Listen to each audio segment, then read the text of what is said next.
Hey guys, সবাইকে good evening and শুভ শারদীয়া সকলকেই। তো গাইস, এখন আমি রয়েছি কল্যাণীতে। তো এখন কল্যাণী থেকে আমি ঠিক করলাম যে আমরা কল্যাণী A9 স্কোয়ার পার্কের দিকে যাব। চারধাম থেকে আমাদের ফার্স্ট প্যান্ডেল আজকে হবে দর্শন, সেটা হচ্ছে চারধাম। চারধাম থেকে ব্লগ স্টার্ট হচ্ছে। তো গাইস, তোমরা ভালো করে ব্লগটাকে দেখতে থাকো, আর আশা করি তোমাদের ব্লগটা ভালো লাগবে আর ভিডিওটাকে এনজয় করতে থাকো। সো গাইস, এবার আমরা তো চারধামের জন্য রাস্তায় তো বেরিয়ে পড়েছি, কিন্তু এই গলি আর ও গলি থেকে যেতে যেতে দেখি সব প্রত্যেকটা গলি ব্লক করা বাস দিয়ে ব্লক করা রয়েছে। তো একবার বলছে, সব পুলিশরা বলছে যে এদিক দিয়ে ঘুরে যাও, ওদিক দিয়ে ঘুরে যাও। শুধু একটা মাত্রই রাস্তা খোলা আছে, যেটা হচ্ছে মেন রোড, যেটা সেই মেন রোডের রাস্তাটাই খোলা রয়েছে। তো মেন রোডে এদিকে করতে হতে তো দেখি সামনে অনেকটা ভিড় হয়ে গেছে। তো যাই হোক, লাইনও পড়েছে। তো এখানে বেশিক্ষণ লাইনে দাঁড়াতে হয়নি, কিন্তু প্রায় সবাই 5 মিনিট মতন লাইনে দাঁড়াতে হয়েছে। এইটাই যা আর কি।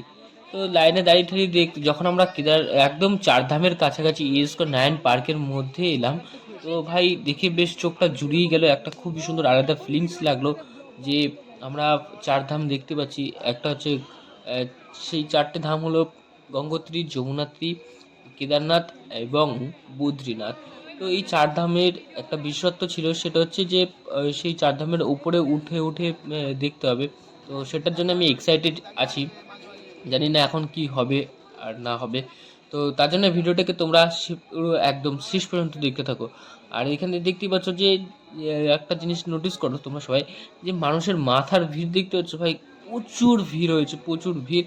দূর দূর দূরান্ত থেকে লোক এসছে, দর্শনার্থী এসছে। তো এই চারধাম দেখতে।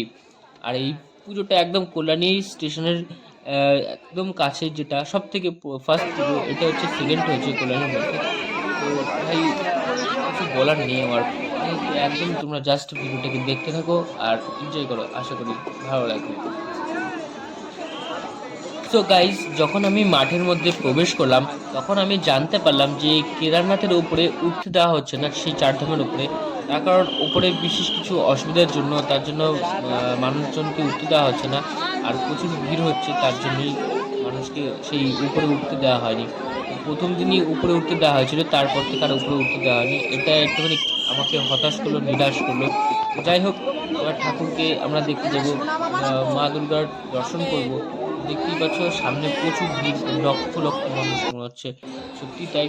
তো এবার আমি যখন মা দুর্গার প্রবেশ করবো দেখতে গেলাম, তখন ভেতর দিকটা এইরকম ছিল। যখন ভেতরে প্রবেশ করছি, ও ভাই, খুবই সুন্দর লাগছে। ছোট ছোট নকশা করা, কলকা দিয়ে কাজ করা, আর চারিদিকে একটা ফ্রেম মন্দির মতন খুবই সুন্দর আর্ট ফর্ম করা আছে। তো ভাই, কিছু বলার নেই, জাস্ট দেখো, তোমরা জাস্ট দেখো, খুবই সুন্দর লেগেছে। ভেতরটাও যেমন বাইরেটা দেখতে সুন্দর ছিল, তেমন ভেতরটাও দেখতে সুন্দর। আর ভিড় তো মানুষের প্রচুর আছে। আর ভলেন্টিয়ারদের কি সমস্যা আমি জানি না, ওরা সবসময়ের জন্য কানের মধ্যে সিটি মেরে মেরে মেরে তালা বাজিয়ে দিচ্ছে, এখানে তালা লাগিয়ে দিয়েছে। তো জানি না ভাই ওদের কি অসুবিধা। আগে চলো, আগে বাড়ো, আগে চলো, আগে বাড়ো।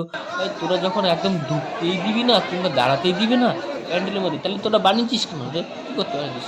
তো যাই হোক, আমি একটু নিরাশ হলাম, উঠতে পারলাম না বলে। তো তারপরে আমরা মাঠে চলে এলাম একদম বেরিয়ে। তো আর গাইস, তোমাদের একটা কথা বলি, তোমরা চ্যানেলটাকে চট জলদি সাবস্ক্রাইব করে নাও, এখনও কলকাতার ব্লগ বাকি আছে।